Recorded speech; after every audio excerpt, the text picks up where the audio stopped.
আমি বুঝতে বুঝতে পেরেছি আপনার প্রশ্ন। আম, দেখেন, ঐক্যমত্য হতে হবে, এটা ঠিক। কিন্তু সেটা যদি আমেরিকার মোরালগিরি মেনে বা তাদের সাথে তাল মিলিয়ে করা হয়, সেটার পরিণাম যে কতটা ভয়ঙ্কর হতে পারে বা আমেরিকা আসলে কি করতে পারে, সেটা তো আমরা বোন আয়শার আনসার থেকে মোটামুটি বুঝতে পেরেছি। এই যে দেশের নিরাপত্তা, রাষ্ট্রের অস্তিত্বের কথা বলে তারা আমাদের ভয় দেখানোর চেষ্টা করে, অথচ জনগণের জন্যই তো রাষ্ট্র না। রাষ্ট্র তো জনগণের জন্য না, রাষ্ট্রের জন্য তো জনগণ না, তাই না? তো তাহলে রাষ্ট্রের হুম। কাজ কি হওয়ার কথা? না, সাধারণ মানুষের আশা আকাঙ্ক্ষা চাওয়া পাওয়া পূরণ করবে, তাই না? এবং এক্ষেত্রে তিনটা মূল বিষয়ে ফোকাস করা হয়। এক, জনগণের বিশ্বাস, আবেগ, অনুভূতি রক্ষা করা। জনগণের বেসিক নিডস যেমন অন্ন, বস্ত্র, বাসস্থান, শিক্ষা, চিকিৎসা, নিরাপত্তা ও ন্যায় বিচার নিশ্চিত করা। তিন, বহিঃশক্তির আধিপত্য থেকে দেশের সার্বভৌমত্বকে রক্ষা করা। মানে রাষ্ট্রকে হতে হবে এমন যা আমাদের জন্য এই তিনটা মূল জায়গায় কাজ করবে, এবং এই ব্যাপারে ঐকমত্য হওয়া দরকার। আর এই যে আমাদের বলা হচ্ছে যে আমেরিকার সাথে তাল মিলিয়ে তাদের সেবা দাস হয়ে টিকে থাকতে হবে, এটা আসলে আমাদের ঘৃণা ভরে রিজেক্ট করা উচিত। কারণ দিন শেষে আমরা কি চাই?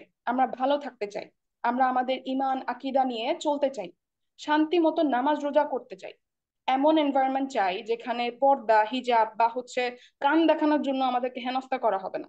আবার রাখাল রাহার মতো লোকেরা আমাদের রসুল সাল্লাহ সাল্লামকে নিয়ে যখন কটূক্তি করে, সেটাকে টলারেন্সের নামে মেনে নিতে হবে না। বা কোনো ভাইকে দাড়ি রাখা বা টাকনুর উপর প্যান্ট পরার জন্য জঙ্গি ট্যাগ দেওয়া হবে না। এই যে রিসেন্টলি ঢাকা বিশ্ববিদ্যালয়, জাহাঙ্গীরনগর বিশ্ববিদ্যালয় থেকে কিছু স্টেটমেন্ট এসেছে, আমি রিকোয়েস্ট করবো স্ক্রিনে এগুলো দেখাতে, যে হাসিনার মতোই এই সরকার জঙ্গি নাটক সাজিয়ে, হ্যাঁ, প্র্যাকটিসিং মুসলিমদের নতুন করে জঙ্গি তকমা দিচ্ছে। তো এইসব কি আমরা চেয়েছিলাম?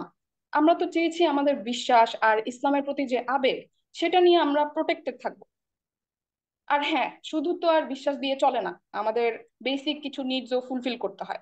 কারণ আমরা চাই না প্রতিদিন জানের ভয় নিয়ে ঘর থেকে বের হতে, সারাক্ষণ ইনসিকিউরিটিতে ভুগতে যে কখন কি হয়ে যায়, বা দিনের আলোতে চাঁদাবাজদের দ্বারা কাউকে খুন হতে দেখতে। আমরা চাই না চাকরির অভাবে, হ্যাঁ, শিক্ষিত কোনো যুবককে পড়াতে চাই প্ল্যাকার্ড নিয়ে রাস্তায় বসে স্টেশনারি বিক্রি করতে দেখতে। ঠিক যেমন হাসিনার সময় 2 বেলা ভাতের বিনিময়ে টিউশনি করানোর পোস্টার দেখা যেত। সো মোট কথা আসলে আমরা চাই আমাদের জানমালের নিরাপত্তা থাকবে, বেকারত্ব কমবে, আমরা আমাদের মা বোনদের নিরাপদে চলাফেরা করবে, সুচিকিৎসার ব্যবস্থা থাকবে, এবং এই যে এসব মিনিমাম চাহিদার জন্য কারো কাছে হাত পাততে হবে না। একইভাবে আমরা আমাদের সীমানার ভেতর সম্মানের সাথে থাকতে চাই। এইভাবে না যে যখন যার ইচ্ছে আমাদেরকে থ্রেট দিয়ে আমাদের থেকে সুবিধা আদায় করবে। এই যে শত্রু দেশ ভারতের অমিত শাহ, সে তো বলেই ফেললো যে বাংলাদেশিদের নাকি উল্টো করে ঝুলিয়ে দিবে। এই একটা অপমানের জবাব কি আমরা দিতে চাই না?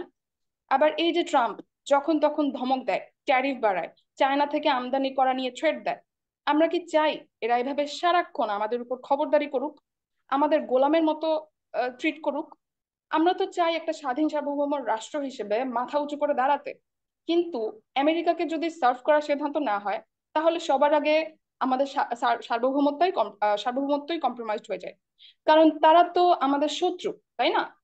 তাদের হাতে, যাদের হাতে মুসলিমদের রক্ত, তাদের সাথে আবার কিসের বন্ধুত্ব? আর এই যে সার্বভৌমত্ব বা সোভরেন্টি, এটা মানে কি? একটা দেশ তার নিজের নিয়মে চলবে, স্বাধীনভাবে ডিসিশন নেবে। এখানে বাইরে থেকে কেউ তার উপর খবরদারি করবে না, তাই না?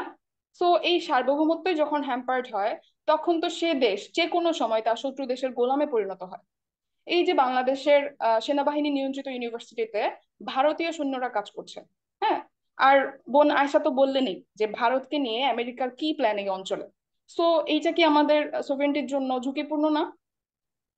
আমাদের সেনাবাহিনীর যেখানে আমাদেরকে নিরাপত্তা দেওয়ার কথা বাইরের শত্রু থেকে, সেখানে তাদেরই গুরুত্বপূর্ণ পোস্টে শত্রু রাষ্ট্র ভারতের কর্মীরা ঢুকে আছে।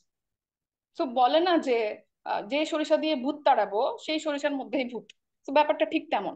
কারণ ইরানে কি হয়েছিল? ইরানের টপ আর্মি কমান্ডার্স, বিজ্ঞানীদের ধরে ধরে টার্গেট করে মেরেছে ইসরায়েল। তাদেরই, ইসরায়েলেরই কোনো নিজস্ব ইন্টেলিজেন্স যদি ভেতরে না থাকতো, তাহলে এত সহজে কি টার্গেটেড কিলিং করা পসিবল হতো? আমরা কি চাই বাংলাদেশেরও এমন পরিণতি হোক, যেখানে এই শত্রু ভারতের আমাদের 57 জন সেনা অফিসারদেরকে হত্যা করার অলরেডি রেকর্ড আছে? তো সোভরেন্টি তাহলে কোথায়? প্লাস আমেরিকার আধিপত্য দিলে বাকি যে দুইটা পয়েন্ট রয়েছে, বিশ্বাস আর মৌলিক চাহিদা, এগুলোও হ্যাম্পার্ড হয়। কারণ এই আধিপত্যের কারণে তারা তাদের বিশ্বাসের আদর্শ আমাদের উপর চাপিয়ে দেয়, যেমন ধর্মনিরপেক্ষতা আর পুঁজিবাদ। যেখানে এদেশের 90% মানুষের বিশ্বাস ইসলাম অর্থাৎ লা ইলাহা ইল্লাল্লাহ, সেই জায়গায় পশ্চিমারা তাদের বিশ্বাস সেকুলারিজম, গণতন্ত্র চাপিয়ে দিয়ে মানুষের হাতে আইন বানানোর ক্ষমতা দিয়ে দেয়। এছাড়া এই সরকারের নারী সংস্কার কমিশনের ইসলাম বিরোধী নীতিগুলোকে বিল আকারে ছাপাতে বলা। হুম। আর এখন প্রথমবারের মতো ঢাকায় জাতিসংঘের নজরদারি অফিস খোলা হচ্ছে, এবং সেখানকার আবাসিক প্রতিনিধি হিসেবে একজন সমকামীকে তার সমকামী পার্টনার সহ জায়গা দেওয়া হচ্ছে। তো এগুলো তো পশ্চিমাদের ইসলামের বিরুদ্ধে যুদ্ধেরই অংশ না? মানে হাসিনা যে কাজ করতে গিয়ে মানুষের ব্যাকল্যাশ খেয়ে দমে গিয়েছিল, সেটা যেন আরো এক কাঠি এগিয়ে করা হয়ে গেল। হুম। আর এই যে রাজনৈতিক দলগুলো কি পিছিয়ে আছে আমেরিকার সুনজরে থাকতে? তারা কখনো রেনবো নেশন বা কখনো আমব্রেলা নেশনের কথা বলছে। এনসিপির যে চিফ কোঅর্ডিনেটর নাসির উদ্দিন, সে তো বলেই দিল যে বাংলাদেশে তারা হচ্ছে বাংলাদেশে ইসলামের শাসন ব্যবস্থা তথা খিলাফত চায় না, যে খিলাফতকে আমেরিকান শত্রুরা জঙ্গিবাদ বলে ট্যাগ দেয়।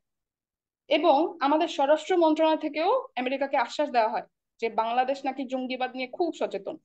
তো এই যে আমেরিকা সুরে কথা বলে, তারা আমাদের বিশ্বাস, আমাদের আবেগের কোনো তোয়াক্কা কি করে? লাস্টলি, এই আমেরিকান আধিপত্যের ফলে তাদের স্বার্থ জনগণের স্বার্থের উপর প্রাধান্য পায়।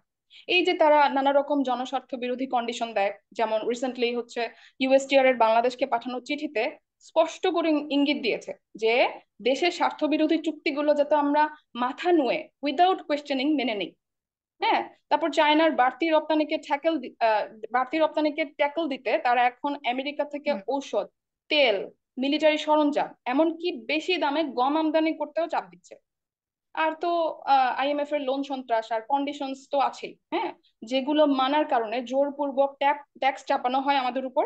আর জিনিসপত্রের দাম তো আকাশচুম্বী হয়, বাট সেই হারে কি আমাদের বেতন বাড়ে? এই যে একটা দুরবস্থা, এর উপর আছে বেকারত্ব, আছে কনস্ট্যান্ট নিরাপত্তাহীনতা। তো তাহলে আমাদের মিনিমাম চাহিদাটাও কি রক্ষা হচ্ছে? অথচ জুলাই অভ্যুত্থানে মানুষ ভেবেছিল এগুলো থেকে মুক্তি পাবে, কিন্তু এই সরকার তাদের রক্তের সাথে, হ্যাঁ, এই যে সেকুলাররা যে কমিটিগুলোর কথা বললেন, তারা যেসব কথা বলছে আসলে এগুলো আসলে আমাদের জুলাইয়ের যোদ্ধাদের রক্তের সাথে বেইমানি করে, হ্যাঁ, আমেরিকান গোলামি ডাকার জন্য ঐক্যবদ্ধ হতে বলছে। এবং এটা করতে গিয়ে তারা আমাদের পথে বসাতেও দ্বিধাবোধ করছে না। হ্যাঁ। তাদের এই প্রতারণা নিয়েই আল্লাহ সুবহানাহু ওয়া তাআলা সূরা বাকারার 11 নম্বর আয়াতে বলেছেন, ওয়া ইযা কিলা লাহুম লা তুফসিদু ফিল আরদি ক্বালু ইন্নামা নাহনু মুসলিহুন। আর যখন তাদেরকে বলা হয় তোমরা জমিনে ফাসাদ সৃষ্টি করো না, তারা বলে আমরা তো কেবল সংস্কারকারী।